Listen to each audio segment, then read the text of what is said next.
નમસ્કાર બાળકો, જેમ મેં વાયદો કર્યો તો એ મુજબ ફરી એકવાર ઓર્ગેનિકના ચેપ્ટર હાઇડ્રોકાર્બનના આલ્કિનની થિયરીનો વિડીયો મોકલ્યા પછી આજે આપણે આલ્કિનના MCQ શીખીશું. જરૂર હોય ત્યાં મેં ઓપ્શન આપ્યા છે, જરૂર ના હોય ત્યાં ઓપ્શન ના આપીને કોન્સેપ્ટ સમજાવવાનો પ્રયત્ન કર્યો છે. પહેલો પ્રશ્ન, નીચેનામાંથી કઈ પ્રક્રિયા સરળતાથી થાય છે? મતલબ પ્રક્રિયા બધી થાય છે, પણ સૌથી સરળ પ્રક્રિયા કઈ? તો પ્રક્રિયા સરળ જોવા માટે બધામાં તમે ધ્યાનથી જોશો તો OH ગ્રુપ છે, અને નિપજ જોઉં છું તો એમાંથી OH ગ્રુપ ગાયબ છે.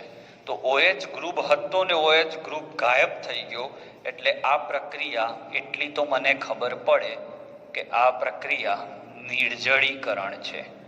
નિર્જળીકરણ પ્રક્રિયામાં તૃતીયક, દ્વિતીયક, પ્રાથમિક આલ્કોહોલ આવે. તો આ પ્રાથમિક આલ્કોહોલ છે, એટલે એની ક્રિયાશીલતા તો બહુ મુશ્કેલ, એટલે આ જવાબ નહીં આવે. હવે OH ધરાવતો કાર્બન બે કાર્બન સાથે, તો આ પણ તૃતીયક. OH ધરાવતો કાર્બન બે કાર્બન સાથે, તો આ પણ તૃતીયક. તો હવે શું જોવાનું? તો નિપજ જુઓ તમે, તો નિપજમાં અહીંયા બે ત્રિબંધ છે. બહુ મસ્ત કોન્સેપ્ટ, બે ત્રિબંધ છે, જ્યારે અહીંયા એક ત્રિબંધ છે. બે ત્રિબંધ જે છે એ એકબીજાના સંસ્પંદનમાં છે, એટલે તેનું સ્થાયિત્વ વધારે છે, એટલે જવાબ આવે એ. આ રીતે ચોપડીમાં છે જ આ વસ્તુ, પણ તમને કેવી રીતે પૂછાય છે એ અગત્યનું છે. બીજો પોઈન્ટ, નિર્જળીકરણમાં મધ્યસ્થી તરીકે કાર્બોકેટાયન આવે છે. એટલે અહીંયાથી OH નીકળે ને કાર્બોકેટાયન આવે, તો અહીંયાનો જે કાર્બોકેટાયન છે એ ત્રિબંધ સાથે સંસ્પંદનમાં છે, એટલે આ પ્રક્રિયા વધુ સરળતાથી થાય છે. ક્લિયર? બહુ મસ્ત કોન્સેપ્ટ. એક પ્રશ્નમાં આપણે બે પ્રશ્નો શીખી લીધા. આ પ્રશ્ન one of the best and tough MCQ. આપેલ પ્રક્રિયામાં મુખ્ય નિપજ જણાવો. અહીંયા મેં લખી દીધું છે વિલોપન, પણ ના લખેલું હોય તો પણ તમને આવડવું જોઈએ. તો સૌથી પહેલા આ ઇથેનોલ છે, એટલે આલ્કોહોલ કહેવાય, અને આ આલ્કોક્સાઇડ છે. તો નોર્મલી આલ્કોક્સાઇડ એ પ્રબળ કેન્દ્રાનુરાગી હોય. પ્રબળ કેન્દ્રાનુરાગી હોય તો વિસ્થાપન થાય, પણ અહીંયા અણુનું કદ મોટું છે, એટલે વિસ્થાપનની સરખામણીમાં વિલોપન સરળતાથી થાય. આપણી ચોપડીમાં હેલો આલ્કેન હેલો એરિન ચેપ્ટરમાં આપ્યું છે કે જ્યારે અણુનું કદ મોટું હોય તો વિસ્થાપન કરવા કરતાં વિલોપન સરળતાથી થાય. વળી આ બ્રોમિન ધરાવતો કાર્બન બીજા એક અને બે કાર્બન સાથે જોડાયો, એટલે આ તૃતીયક હેલો આલ્કેન છે. તો દ્વિતીયક હેલો આલ્કેનમાં બંને રિએક્શન થાય. બે શક્યતા, SN1 SN2 અથવા વિલોપન. હવે જો અહીંયા જોઉં તો આ પ્રબળ કેન્દ્રાનુરાગી છે, તો SN2 થવું જોઈએ, પણ આલ્કોહોલની હાજરીમાં વિસ્થાપનને બદલે વિલોપન થાય. ઓકે, હેલો આલ્કેનના મારા વિડીયો ગુજરાત બોર્ડના YouTube ચેનલ પર છે, મારા પોતાના, ત્યાંથી તમે જોઈ શકો છો. તો અહીંયા વિલોપન થશે એ ફાઇનલ. હવે પ્રશ્ન એ થાય, વિલોપનથી નિપજ કઈ બાજુ મળે? તો અહીંયા જો આ હેલોજન ધરાવતો કાર્બન આલ્ફા કાર્બન થયો, તો અહીંયાથી પણ H મળી શકે, અને અહીંયાથી પણ, આ હેલોજન ધરાવતો કાર્બન હોય તો આ આલ્ફા કાર્બન થયો ને આ આલ્ફા કાર્બન થયો, તો સેટજેફના નિયમ મુજબ બંને બાજુ આલ્ફા કાર્બન છે, તો અહીંયાથી H લઉં કે અહીંયાથી H લઉં? તો જો બંને શક્યતા દોરું. આપણે અહીંયા મજા કરાવવા નથી આવ્યો, એટલે વિડીયો પ્રોપર જોવાનો. ધારી લો કે બ્રોમિન અને અહીંયાથી H લઉં તો ડબલ બોન્ડ અહીંયા બને, શક્યતા એક. અને જો બ્રોમિન અને H અહીંયાથી લઉં તો ડબલ બોન્ડ અહીંયા બને. ઓકે, તો કઈ નિપજ વધારે સ્થાયી? તો આ નિપજ વધારે સ્થાયી. કેમ? કારણ કે દ્વિબંધ, એકલબંધ અને દ્વિબંધ એ એકબીજાના સંસ્પંદનમાં છે. જ્યારે અહીંયા દ્વિબંધ એકલ એકલ દ્વિ એટલે અહીંયા એવા સંસ્પંદન નથી, એટલે આ નિપજ ગૌણમાં આવશે, આવે તો, અને આ આવશે મુખ્યમાં. બહુ જ કોન્સેપ્ચ્યુઅલ લર્નિંગ છે બાળકો. ઓછા પ્રશ્નો શીખવાડીશ પણ પાવરફુલ, કે જેનાથી તમારા કોન્સેપ્ટ ડેવલપ થાય. વધુ એક પ્રશ્ન જોરદાર.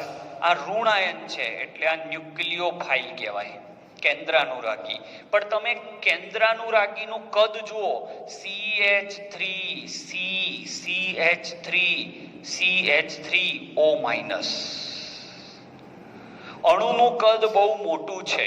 અણુનું કદ બહુ મોટું હોય તો એમાં વિસ્થાપનને બદલે કઈ પ્રક્રિયા સરળતાથી થાય? વિલોપન. તો વિલોપન થાય. હવે વિલોપનમાં આ થયો તમારો મૂળ કાર્બન, આ આલ્ફા કાર્બન. ઓકે, તો આમાં તમારી નિપજ શું મળશે? તો એની અંદર તમારે બહુ જ વિચારવું પડે એવું છે કે આમાં તમારી મુખ્ય નિપજ કઈ મળશે. તો અહીંયા વિલોપન થાય એટલે અહીંયાથી કે અહીંયાથી H નીકળે. ઓકે, તો હું આને તમારે સમજી શકાય એવા સ્ટ્રક્ચરમાં કન્વર્ટ કરું છું. બહુ મજા આવશે બાળકો, જોતા રહેજો.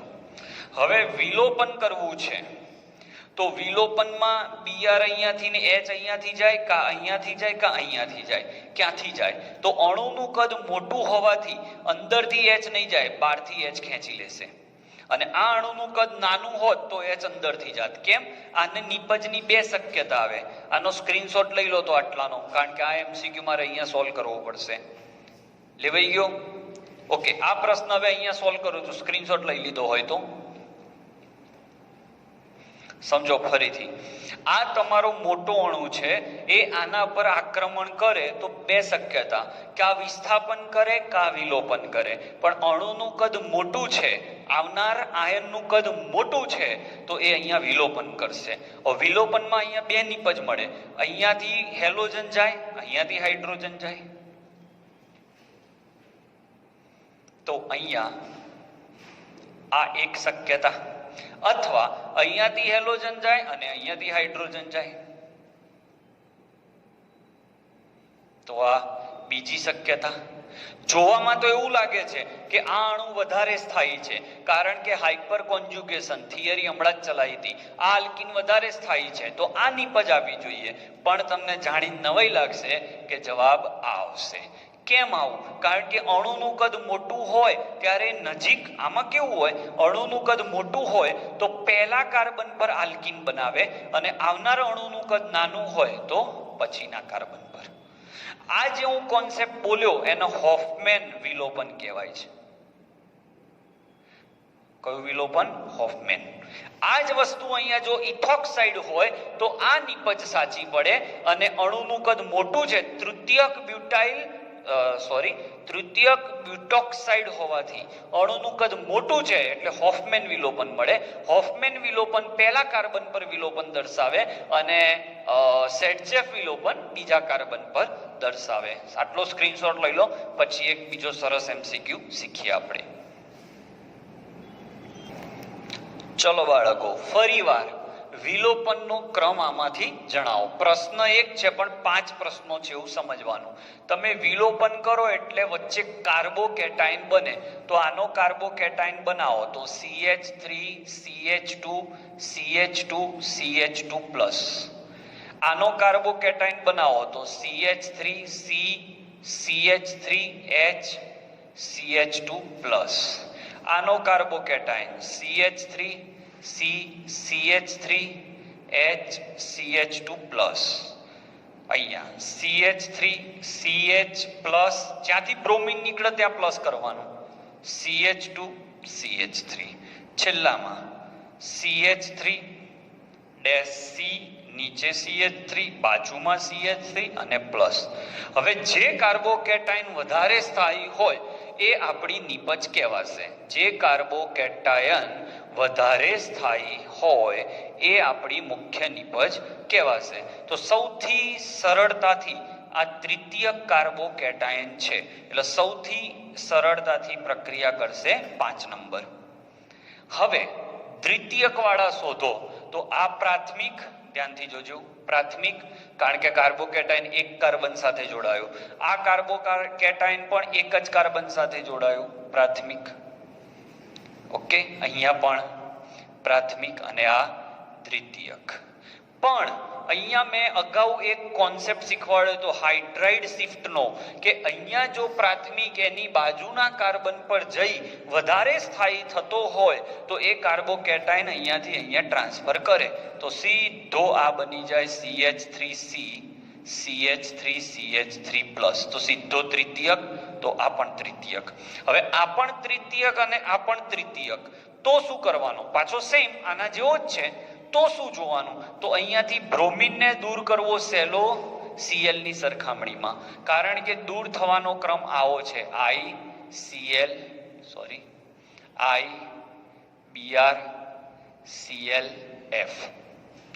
તો આ 5 નંબર પછી આવશે 3 નંબર, 3 નંબર પછી આવશે 2 નંબર, પછી આવશે 4. કેમ? કારણ કે આ દ્વિતીયક છે. તમને એમ થાય સાહેબ આમાં કેમ એવું ના કર્યું? આ અહીંયા આવશે તો પ્રાથમિક, અહીંયા જશે તો દ્વિતીયક, ફરક પડે એમ લાગતો નથી. હાઇડ્રાઇડ શિફ્ટ ત્યારે જ કરવાની જ્યારે તમને તમારા મૂળ કાર્બોકેટાયન કરતા વધુ સ્થાયી કાર્બોકેટાયન બનતો હોય. તો 5. હવે કોઈને એવો પણ પ્રશ્ન થાય સાહેબ આ અને આ ત્રણેય સરખા છે, પણ બેટા આ રીએરેન્જમેન્ટ પછી છે અને આ સીધા છે, એટલે એ પહેલા લેવાના. 5, 3, 2. હવે આ પ્રાથમિક અને આ દ્વિતીયક, તો આનું સ્થાયીતા વધારે, 4 અને 1. બહેતરીન ક્વેશ્ચન. ઓકે, લઈ લો સ્ક્રીનશોટ. આગળ વધીએ હવે. ચલો હવે કન્ફ્યુઝિંગ પ્રશ્નો, મજા લો, બહુ જલસાવાળા પ્રશ્નો. કે આપેલ સંયોજનને palladium plus charcoal, palladium plus charcoal જોવું એટલે તરત જ મને ખબર પડી જાય છે કે આ લિન્ડલર્સ ઉદ્દીપક છે. શું છે આ? લિન્ડલર ઉદ્દીપક. હવે આ જે લિન્ડલર ઉદ્દીપક છે ને બાળકો, એ એટલો બધો પાવરફુલ નથી, એટલે દ્વિબંધનું રિડક્શન કરે એકલ બંધમાં, પરંતુ આલ્ડીહાઇડનું રિડક્શન થઈ શકતું નથી. તો પેલેડિયમ પ્લસ ચારકોલ એ લિન્ડલર્સ ઉદ્દીપક છે, એવો ઉદ્દીપક છે કે જે ત્રિબંધનું રિડક્શન કરે, આનું રિડક્શન ના કરે. એટલે આનું રિડક્શન થઈ આલ્કેન બને અને આ એમનો એમ રહે, એટલે જવાબ આવશે સી. આવા પ્રશ્નો નીટમાં બહુ પૂછાય છે. અળવિત્રા, મેં આગળ તમને બધા જ કોન્સેપ્ટોના પેજ મોકલેલા છે કે LiAlH4 કેવી નિપજ આપે ને પછી શું થાય. સ્ક્રીનશોટ લઈ લો, પછી બીજા પ્રશ્નો શીખીએ. વધુ એક જોરદાર MCQ જે આપણે થિયરી પોર્શનમાં શીખ્યા કે લિન્ડલર્સ ઉદ્દીપક જે છે અને આ જે છે બર્ચ રિડક્શન છે, તો લિન્ડલર્સ ઉદ્દીપક જે નિપજ આપે એ સિસ નિપજ આપે, એટલે આ રીતે નિપજ મળે, સિસ નિપજ મળે આમાં. અને આ જે છે એ બર્ચ રિડક્શન છે, એટલે નિપજમાં તમને ટ્રાન્સ નિપજ મળે ઇથેનોલમાં. અને NH3 ની જગ્યાએ ND3 હોય તો નિપજ તો ટ્રાન્સ જ મળે, બધું એમનું એમ રહે, પણ જોડાનાર સમૂહ અહીંયા H- હતો, અહીંયા D- ડ્યુટેરિયમ આવે, એટલે D આવે. જો આવા પ્રશ્નો સોલ્વ કરશો તો જ મજા આવશે કે સાહેબ આવું આવે તો શું, આવું આવે તો શું ને આવું આવે તો શું. તો આક્રમણ કરનાર તો પ્રવાહી એમોનિયામાંથી જ છે, એટલે એમાં જે હોય એ જોડવાનું. હવે ધારો કે અહીંયા એક બીજો પણ એવો ઓપ્શન નીકળે કે સાહેબ Na+ ammonia plus ETOD deuterium આપી દે, પણ અહીંયા ડ્યુટેરિયમ હોય તો અહીંયા ડી નથી જોડવાનો, આપણે એમોનિયા જ જોવાનો છે. એટલે આ પણ ધ્યાન રાખજો, અહીંયા ડી હોય એનાથી અહીંયા નિપજ બદલાશે નહીં. સ્ક્રીનશોટ લઈ લો. હવે આ પ્રશ્ન શીખીએ. હવે આ પ્રશ્ન NBS, તો મેં હમણાં જ તમને શીખવાડ્યું હતું થિયરીમાં, નોર્મલ બ્રોમો સક્સિનામાઇડ, આ રીતે દોરીને પણ મેં શીખવાડ્યું હતું, આઈ થિંક ખ્યાલ હશે. નોર્મલ બ્રોમો સક્સિનામાઇડ શું કરે, તો દ્વિબંધ પછી જે એકલ બંધ વાળો કાર્બન હોય ત્યાં નિપજ આપે. અને અહીંયા 2 મોલ NBS છે, એટલે 2 વાર નિપજ આપશે, એકવાર અહીંયા અને એકવાર અહીંયા. તો તમને અહીંયા નિપજ મળશે બાળકો. અહીંયા આવશે CH2Br અને નીચે પણ CH2Br. ક્લિયર? તો વધુ 2 પ્રશ્નો, તમે પ્રશ્નોની સંખ્યા ના ગણશો, એક એક પ્રશ્નમાં મેં 3 કોન્સેપ્ટ લગાડેલા છે. લઈ લો સ્ક્રીનશોટ. વધુ એક MCQ શીખીએ. ચલો ફરી એકવાર. NBS એટલે એન બ્રોમોસક્સિનામાઇડ. તો ક્યાં નિપજ આપે? તો મેં કહ્યું હતું કે દ્વિબંધ પછી જે કાર્બન હોય એના પર અહીંયા આપશે. અહીંયા ના આપે કારણ કે આ CH3 છે, આ CH2, તો વધારે સ્થાયી જ્યાં બનતો હોય ત્યાં બ્રોમિન જોડવાનો, તો અહીંયા બ્રોમિન જોડાશે. આ દ્વિબંધ એમનો એમ રહેશે, આ Me એમનો એમ રહેશે, આ Me એમનો એમ રહેશે અને અહીંયા Br. અને એવું પણ બોલાય એલાઇલિક સ્થાન ઉપર હેલોજિનેશન કરવું. એલાઇલિક સ્થાન એટલે દ્વિબંધ પછી એક બંધ હોય અને એ કાર્બન પર હેલોજન આવે એટલે એલાઇલિક સ્થાન ઉપર હેલોજન આવ્યો. એવી જ રીતે SeO2 એ ઓક્સિડેશન કરતા છે એટલે ઓક્સિડેશન કરતા પણ એલાઇલિક સ્થાન ઉપર OH સમૂહને જોડી દે.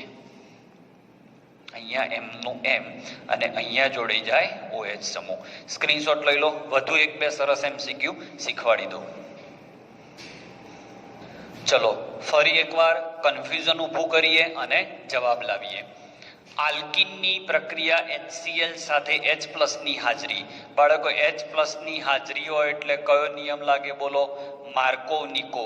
ક્યાં જાય? તો વધુ વિદ્યુત ઋણ પરમાણુ ઓછા હાઇડ્રોજન ધરાવતા કાર્બન સાથે થાય. અહીંયા CH છે અને અહીંયા ખાલી C છે કારણ કે 4 સંયોજકતા પૂરી એટલે અહીંયા Cl આવશે આ રીતે. ઓકે, અહીંયા તમારો Me અને અહીંયા આવશે Cl. ઓકે, આ તમારી નિપજ. Me તો હોય જ. Me એટલે મિથાઇલ, ના લખું તોય હોય. હવે ROOR એટલે પેરોક્સાઇડ છે, તો પેરોક્સાઇડ જોઈને તમને એમ લાગે કે ખાસ અસર છે, પણ અહીંયા Cl છે. HCl એ ખાસ અસર ના બતાવે, એ માત્ર ને માત્ર કઈ માર્કોનિકો અસર જ બતાવે એટલે એની નિપજ પણ જે ઉપર આવી હતી એ જ છે. હવે જો તમારી પાસે HBr પણ હોય અને પેરોક્સાઇડ પણ હોય તો તમારે ખાસ અસર આવે, તો વધુ હાઇડ્રોજન ધરાવતા કાર્બન સાથે જોડાય એટલે આ રીતે અહીંયા Me અને અહીંયા Br જોડાય. એટલે કન્ફ્યુઝન ઊભું થાય એવા પ્રશ્નો એટલા માટે જ મૂકું છું કે આવું આવે તો આવું કરવાનું. વધુ એક પ્રશ્ન. Br2 વત્તા H2O. H2O એ ધ્રુવીય દ્રાવક છે. ધ્રુવીય દ્રાવક હોવાથી આનું સમભાગી વિભાજન નહીં થાય, વિષમભાગી થશે. એક Br+ અને એક Br-. Br+, ઓકે, ઇલેક્ટ્રોન અનુરાગી પ્રક્રિયક આના પર આક્રમણ કરે, આના પર અહીંયા Me. હવે અહીંયા આક્રમણ કરે એટલે અહીંયા Br જોડાઈ જાય અને આનો પોઝિટિવ અહીંયા જતો રહે, કારણ કે પોઝિટિવ એવી જગ્યાએ જવો જોઈએ જ્યાં સ્થાયિત્વ પ્રાપ્ત થાય. હવે આ પ્લસ ઉપર પાણીમાંથી OH- નું આક્રમણ થાય અને OH- અહીંયા જોડાય, તો નિપજ કંઈક આવી મળશે. Br, Me અને OH. ઓકે, તો આ સાથે આલ્કિનના પ્રશ્નો અહીંયા પૂરા થાય છે. આઈ હોપ કે બધા જ પ્રકારના MCQ અહીંયા આપણે લીધા હશે. ચોપડીના જે સીધે સીધા પૂછાય છે એવા પ્રશ્નો મેં નથી લીધા. આભાર.